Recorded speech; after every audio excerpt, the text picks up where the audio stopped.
자, 다원화 시대라고 말씀드렸죠? 네. 다원화 뭐 얘기하면 한 적이 없으니까. 그래서 우리 그 클래스에서는 아주 기쁘게 공부를 합니다. 이 다음에 또 우리 목사님들하고 제가 나갔을 때 교수님들하고 모여서 또 기회가 있으면 해드립니다. 그 다음에 디지털 시대라고 잘 아시죠? 디지털을 너무 잘. 여기 3D 시대 중에 하나가 디지털입니다. 디자인, 디지털, DNA. 아시죠?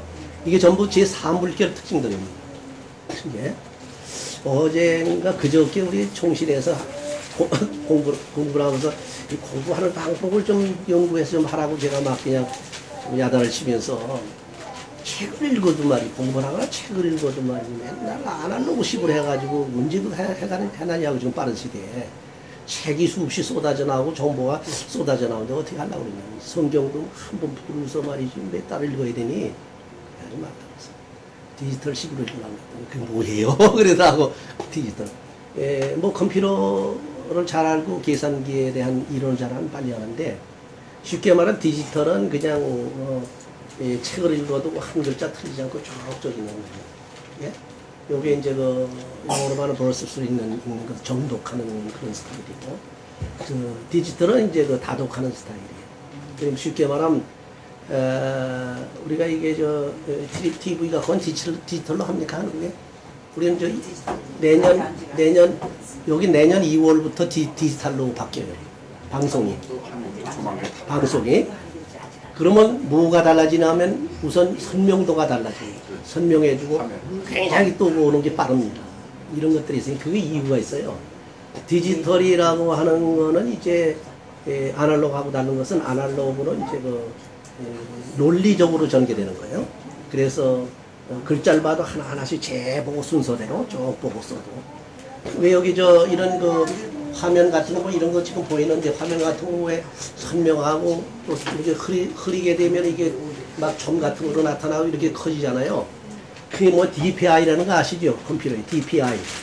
화면에 이 1인치 화면에 그 점이 몇 개가 닿더라고요. 점이 몇 개 들어갔느냐에 따라서 600 dpi, 300 dpi, 1200 dpi 그래요. 그게 이제 아주 세밀하게 들어갈수록 아주 깨끗한 거죠. 아주 사진도 그래요. 사진도 아무리 깨끗해도요, 현미경으로 보면 아주 점 찍어 놓은 겁니다. 참 아시겠죠? 그게 있네요. 근데 그거를 아날로그식으로 보려고 점 하나하나를 거쳐 나가야 돼. 책을 보려면 책 한 글자 한 글자 줄줄 쫙 순서대로 읽어야 돼. 그게 아날로그식으로 하는 거예요. 디지털식은 쉽게 말하게 되면 책을 이렇게 봤단 말이에요. 한 페이지를 테이크 픽처 하는 거예요. 사진을 딱 찍어 놓는 거예요. 탁 그냥 한꺼번에 다 머리에다 찍어 버리는 거예요. 그럼 요 뒤에 이제 머리에 찍혀 있습니다. 이게 제대로 찍어 놓으면 안 빠집니다. 저는 그 옛날에 성경 볼 때 그때 성경은 바로 이 내려서 읽는 성경입니다. 보셨죠? 지금 옆으로 있지만 저는 내려서 있는 성경을 벌써 옛날에 몇십 년 전에 테이크 픽처를 해놨어요. 디지털식으로. 그래가지고 지금 이 옆으로 있는 거 찾으려면 힘이 들어요. 어디 가서 있는지. 그렇죠? 그래서 지금은 이제 옆으로 있는 걸로 디지털 테이크 픽처를 하시라는 거예요. 사진을 찍어 놓으시라는 거예요. 그래서 책을 또 착 찍어 놓고 몇 장 어디 있는 거 보면 한간에 나타나죠. 이제 그게 이제 디지털 스타일인데 지금 시대가 디지털 시대예요. 다른 건 제가 설명을 안 했으면 DNA라는 디자인, 지금 디자인 시대 아닙니까? 디자이너들이 뜨잖아요. 디자인. 그런 것들을 보시고, 그 다음에 네트워크 시대에 아까 이제 제가 말씀드렸고, 여기 유비쿼터스 컬처라고 하는 얘기가 나옵니다. 편제 문화 시대라는 게 아까 또 설명을 했어요.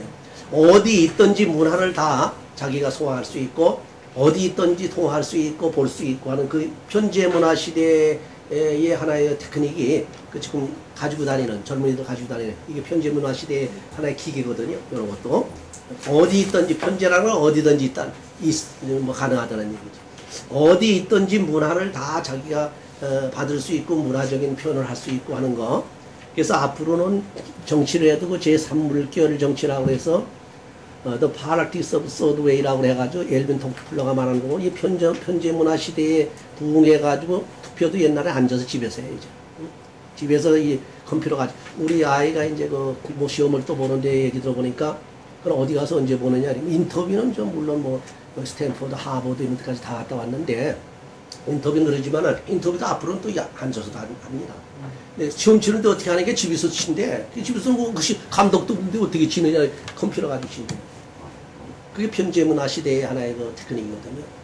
그러면 그 컨닝할 새가 없대요. 시간에 딱 정했어가지고 시간이 그 놓쳐버리면 그래서 벌써 여기 걔 얘기 들어보긴 머리가 뭐라 그래 이렇게 저 혼돈이 돼버리면 이렇게 왜 뭐 보다가 왜 이렇게 당황하잖아요.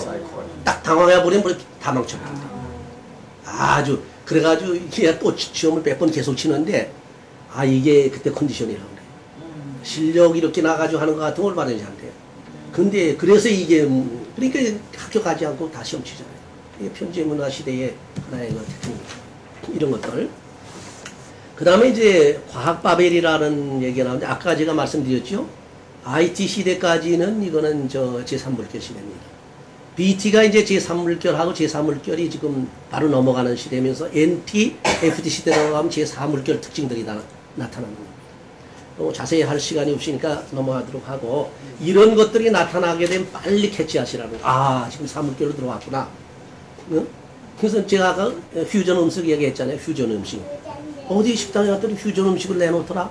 이게 제3물결에 들어갔구나. 얼른 깨달아, 야, 선교도 우리 해야 되거든. 큰일 났다, 바쁘다. 이렇게 이제 깨달아라. 그 다음에 이제, 이렇게, 맞습니까? 제4세기는 뭐냐? 제4세기는, 제4세기로 들어오는, 진입하는 시대로 들어왔는데, 제3세기의 막바지, 여러분 벤치마킹이라는 얘기 들어보셨어요? 벤치마킹. 요새 또 경제, 돈 버는 사람, 또 비즈니스 하는 사람 벤치마킹 해야 됩니다. 이거 못하게 되면 또 북한이 벤치마킹을 못해가지고 저렇게 막 못 사는 거예요. 고립돼가지고. 아시겠죠? 북한이 완전 고립돼 있잖아요. 트레이드가 잘 안 되잖아요. 뭐라고 그러죠? 무역이. 다른 나라하고 이게 안 된다고. 벤치마킹이라는 건 아시다시피 내 걸 가지고 있으면서 다른 걸 전부 이제 뭐 마케팅 하는 그거를 전부 이제 서베이 한다고요. 그렇게 쉽게 말하면 뭐라 그러나 베스티게이션 조사를 한다고. 시장 조사. 조사해가지고 저쪽에 좋은 그 장점을 가져오는 거예요. 장점을 가져오는 거예요. 가져와가지고 자기 아이덴티티에 맞게 해서 크리에이티브 창조해내는 거예요. 그래서 새로운 기업의 특유한 그런 특성을 살려가지고 특유한 특제품을 만들어내는 거예요. 벤치마킹이거든요. 지금 시대가 그 시대예요. 근데 그거 못하게 되면 맨날 구멍가게밖에 못해요. 맨날 시장에 가서 뭐 뛰어다 팔고 말이죠. 이런 정도 그런 걸 해야 되는 그런 시대입니다. 그 다음에 이제 협력적 세계화 과정을 거쳐서 공동세계로 형성되어 들어간다. 지금 협력세계라고 하는 것은 제3세계의 특징입니다. 여기 이제 공동체로 들어간다는 얘기는 제4물결로 들어간다는 얘기예요. 지금 제4물결로 들어가게 되면 어떻게 되냐면 뉴 월드 오더가 돼요. 뉴 월드 오더하고 뉴 인터내셔널 이코노믹 오더. 그러니까 세계 새 질서하고 이건 정치적인 겁니다. 그래서 정치적인 것도 있고 뭐 지하그래피컬 다시 말하면 지리적인 것도 고 세계 판도를 새로 짠다고 뭐 미국서도 막 그러잖아요. GPS 새로 짠다고 막 이거 전부 세계화를 향한 작업들입니다. 그래서 뉴 월드 오더는 마크시 다시 말하면 그 민주화를 통해서 진행되는 그런 과정이고 뉴 이너레이션 이코노믹 오더라는 것은 새 국제 경제 질서예요. 새 국제 경제 질서는 시장 경제를 통해서 지금 진행시키고 있다는 거예요. 이 두 가지가. 그래서 어떤 나라는 민주주의가 먼저 들어가는 나라가 있고 어떤 나라는 시장 경제가 먼저 들어가는 나라가 있는데 대표적으로 중국 같은 데는 시장 경제가 먼저 들어갑니다. 그 이유가 있어요. 왜? 자기들 공산당들이 지금 꽉 요래고 있거든. 그거 안 놓치려고 그럽니다. 그 위에서 우층, 상류층에서. 그러니까 정치적으로는 간섭하지 말라. 정치적으로 우리는 공산 정치 하겠다 해놓고 이것만 가지고는 못 사니까 결국은 자본주의 정책을 경제 정책을 받아야 되겠다 해서 시장 경제를 받아들인 거예요. 그래서 중국이 어마어마하게 성장하잖아요. 뭐 말도 못합니다. 그 건물 짓는 거 가보게 되면 뭐 상하이라든지 뭐 중국 국경만 해도 천지만 아주 어마어마해요. 그게 이제 시장 경제를 받아들이는 거거든요. 그 다음에 이건 먼저 시장 경제를 받아들이는 그런 케이스고 결국은 중국이 그러면 결론적으로 뭐냐 민주화가 안 될 수 없다는 얘기입니다. 앞으로 민주화가 되게 돼 있어야 시간 문제지. 왜? 시장 경제라는 건 자본주의 경제입니다. 자본주의 경제는 민주주의 경제예요. 그 자동적으로 되게 돼 있는 거예요. 시간적으로 이제 조금 걸릴 뿐이지 그렇게 돼 있는 거죠. 뭐 북한도 마찬가지고 다 그런 겁니다. 이제 이런 것들이 이제 세계가 어떻게 돌아가는가 보시려면 정치적인 면에서는 민주화가 어떻게 진행되는가 하고 경제적으로 시장 경제가 어디로 돌아가고 어떻게 됐느냐 하는 걸 보시게 되면 아하 이 정치적으로 이 민주화가 돼가지고 나중에 그 다음에 나오겠습니다만 이제 원투 거버먼트가 되면 적그리스도 세계가 되는 거다. 시장 경제로 해가지고서 이제 마지막에 그 자본주의 경제가 완전히 자리 잡게 되면 아 이거는 큰 바벨론 또 큰 음료가 되는구나. 이래가서 이 마지막 때가 왔다. 그렇게 빨리 깨달으시라는 거예요. 지금 그게 진행되고 있잖아요. 그러니까 눈에 환하게 보이잖아요. 시간이 없어서 자세히 설명을 못하겠고 그렇게 하시고 그 다음에 6 글로벌 골이라고 해도 원 월드 거버먼트라고 하는 그 주장하는 사람들이 6단계의 세계가 하나가 되는 과정을 말했다고. 첫째 단계가 뭐냐면 경제 통일입니다. 첫째 단계가. 둘째 단계가 뭐냐면 정치 통일이에요. 셋째 단계가 뭐냐 하기면 이제 EU나 각국 블록들을 끌어들이는 공산주의 뭐고 다 정해가지고 끌어들이는 단계예요. 그런 단계로 합니다. 그 단계가 쭉 있어요. 그리고 이제 네 번째 단계가 뭐냐 하게 되면 이제 러시아인가 거기를 갖다가 이제 끌어들이는데 그건 벌써 거의 끌어들인 거죠. 그리고 그 다음에 이제 거기 그 세계에서 슈퍼 리더를 이제 세우는 일입니다. 슈퍼 리더라는 건 초 리더지. 지도자가 나옵니다. 마지막이 중요합니다. 마지막 단계, 6째 단계가 뭐냐 하게 되면 종교 통일입니다. 종교 통일. 종교 통일이면 뭐냐 하게 되면 지금 종교 통일에 맨 앞장서고 있는 데가 WCC입니다. 거기는 뭐 기독교의 각 분파란 각 단체는 말할 것도 없고 천주교, 불교 다 막 납니다. 그렇죠? 그래서 하나로 만들어놔요 지금. 그래서 이제 에큐메니칼 운동이라고 그러는데 이것 때문에 지금 이제 그래서 순복음교회 같은 데는 사실은 순복음교회 성향으로 봐서는 보수주의입니다. 순복음교회 가보신 분이 모르시지만 보수주의에 완전히 합동축하고 가까워요. 그래서 조직신학도 합동축 박정용 박사 조직신학 갖다 가르치고 있습니다. 근데 정책상으로 하도 통합축에서 못살게 굴고 하도 핍박을 하니까 어떻게 파업을 하다 보니까 그럼 에큐메니칼 운동에 WCC에 들어가겠다. 그래가지고 조영규 목사 그 계통에서 글로 들어가고 그럼과 동시에 통합축에서는 공식적으로 2단 시위를 풀어준 거예요. 2단을 이제 아니라고. 그래서 참 교단들서 2단으로 먼저 정지하고 부파가 경솔했고 진짜 2단이면 또 뭐 그때 2단이 지금 2단 아니냐 말이야. 지금 또 풀어주는 건 뭐야. 사실은 순복음교회는요 큰 메인 라인이라고 그래요. 주류. 메인 라인의 기독교 측에서 그렇게 된 건 주변 그룹입니다.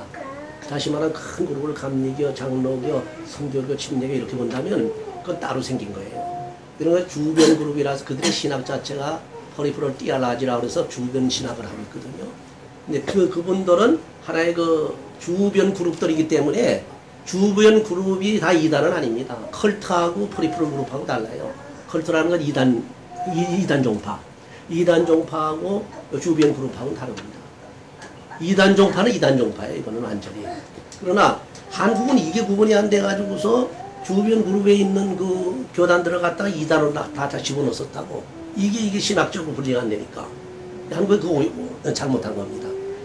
그래 보니까 어떤 데 보니까 2단 같기도 하고 어떤 데 보니까 2단 아닌 것 같기도 하고 이러니까 이게 정통 아니면 2단이다 이렇게 하다 보니까 2단 안에다 집어넣어 버려서 그래서 순복음교단이 아마 내가 알기로 수십 년 동안 2단 시비에 말려가지고 통합축에서는 완전히 교단에서 총회에서 목사님 통합축 출신이죠.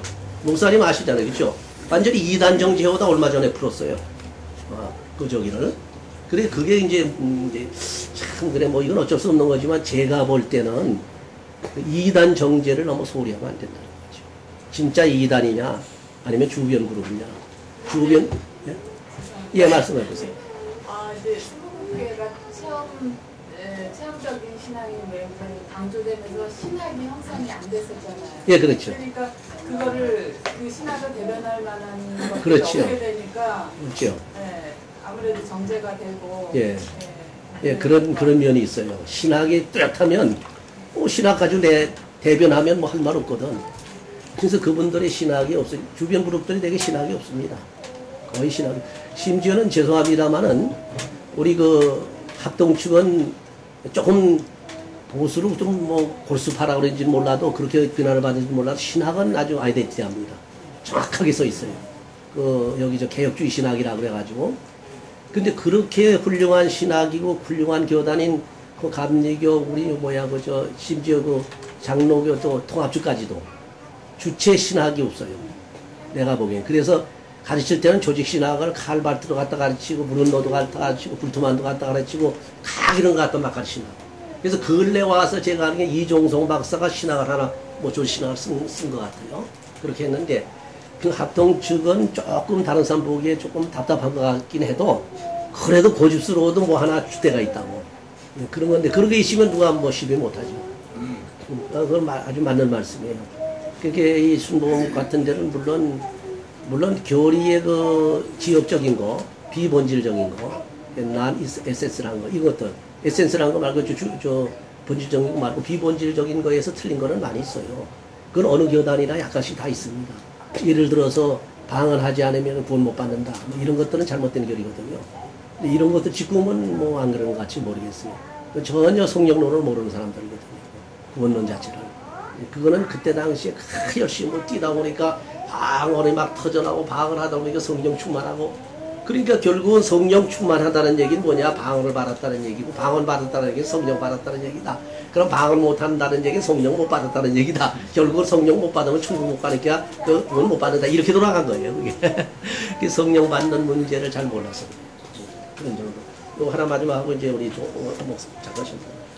뭐냐면 제4세계로 진입하는 세계다. 그렇게만 아시고 조금 이제 쉬었다가 우리 그 목사님 잠깐 말씀 나누고 그러고 있어요.